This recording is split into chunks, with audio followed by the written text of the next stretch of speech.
Hello বন্ধুরা, আমরা সকাল সকাল চলে এসেছি কাজ করতে। এখানে এই বাড়িতে 6টা শিটের কাজ হবে, তাই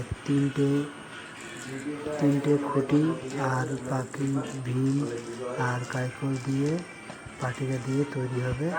এটা এখন 3 নম্বর কাইকলের কাজ চলছে।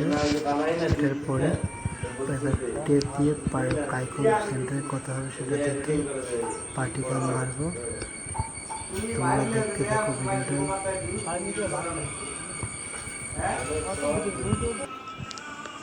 এখন পাটিকা মারবো। পাটিকা মারা দুটো মারা হয়ে গেছে, 3টে পাটিকা দেবো।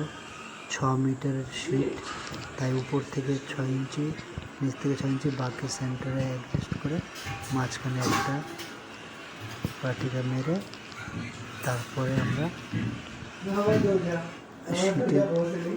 শিটের কাজ করব। এই লাস্ট বাকি মারা হবে, শিট লাগাবো। তো আমাদের এটা এখন একটুখানি বাকি। এটা মারলেই এটা শেষ হয়ে যাবে। তারপরে উপরে উঠে শিট মারার ব্যবস্থা করব।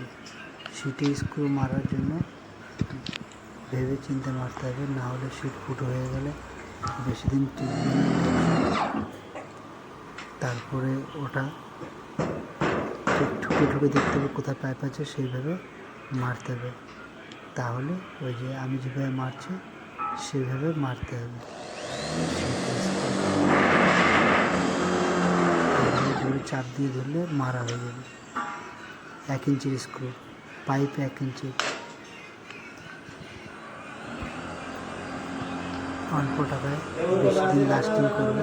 এই আমাদের শিটের কাজ হয়ে গেছে পুরো।